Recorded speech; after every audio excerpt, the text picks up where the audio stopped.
سلام الله عليكم ورحمته وبركاته. في مستجدات الطفل الذي تم اغتصابه من قبل 5 أشخاص تناوبوا على اغتصابه في محافظة تعز في منطقة الحوثة. كل شيء سافل عند الحوثة، لكن نتمنى هذه المرة من الحوثة أنه يقيموا شرع الله وتنفيذ حد التعزير، القصاص والتعزير، يشنقوهم. 5 أشخاص على رأسهم العبالي، هذا اللي طلع قبل 5 دقائق بفيديو ويطلع نامس المنخطط يدافع عليه. طبعا انا صمت اليومتين هذه وانا اخفيت الفيديو، ما حدا فوش ولا اخترق ولا يقدر يخترق حتى النكس حقه. المنخططه هذه ما يقدر يصلح طعميه سواء. انا اخفيت، كان معي غرض معين، غرض في نفسي لاستكمال الاجراءات الامنيه.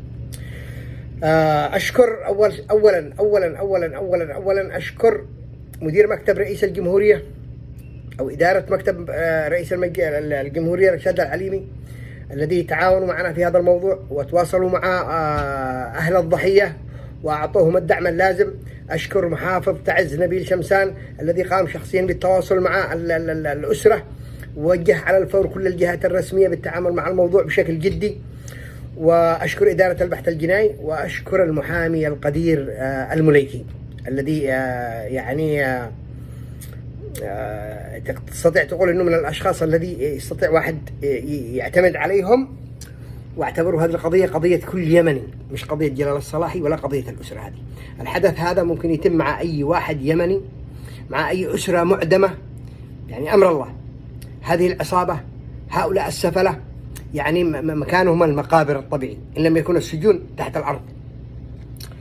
فتوجهت الاسره وبلغت بلاغ رسمي وبدعم من المحافظة وبإسناد من المحافظ، وأخذت أقوال الطفل، وطبعا العبالي على رأس المتهمين، وشرح لهم القصة كلها، وفي أكثر من فيديو وفي أكثر من ضحية في تعز من قبل هذه العصابة.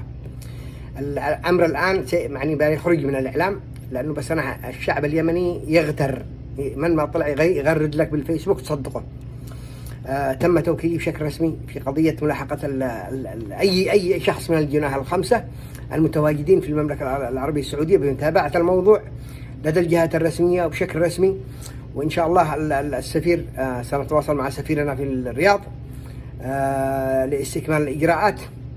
والموضوع هذا اللي قال لكم إنه له 4 أيام بالصحراء، وأنا أشوفه فوق الحراثة، وأنا بموقع العمل. عدو الأمس راح لعند الشيخ فارس الشرفي في الرياض وارتجم لعنده وبكي: يجلدوني، يقتلوني، يفعلوا كذا، قل الصلاح يوقف، أنا بوجه الله. وأغمي عليه 2 مرتين قالوا، ورشرشوا بالماء. وانصعت لرغبة الشيخ فارس الشرفي، لأنه يعني لكل وجه كرامة. قلنا سنوقف الموضوع حتى إشعار آخر. الجماعة طلع المنخطط يقول وقفوا حسابه واخترقوا من حسابه، أنا اخترقته ووقفته، يرسل بالفيسبوك: وقفت النوك واخترقت النوك. أنا حق طعمي لعن أبو والدك، أنت توقف جلال الصلاح أنت يا خرأة. فما وقفش. أنا عملت الإخفاء اليوم، أنا بعيد نشر الموضوع ثاني مرة، وأشيل الإخفاء من اليوتيوب حق وقف النو، وأشيل الإخفاء من الفيسبوك. أنا بس عملت بكرامة وجه فارس الشرفي الذي اتصل لي.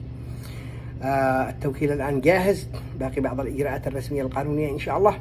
وفي أقرب رحلة قولوا له يراعي لي بالملز، قال يسرح يبلغ بالملز، تضرني بالملز، لا تعبنيش أطلع لك للصحراء. تحياتي لكم. أشكر كل المتعاونين، ولا يخوفكم هؤلاء السفلة. بعقلك قال شوهوا سمعته. كل يوم ينزل صورة جاهل، كل يوم يطلعوا يبس جاهل بلقفه، كل يوم يطلع جاهل ويقول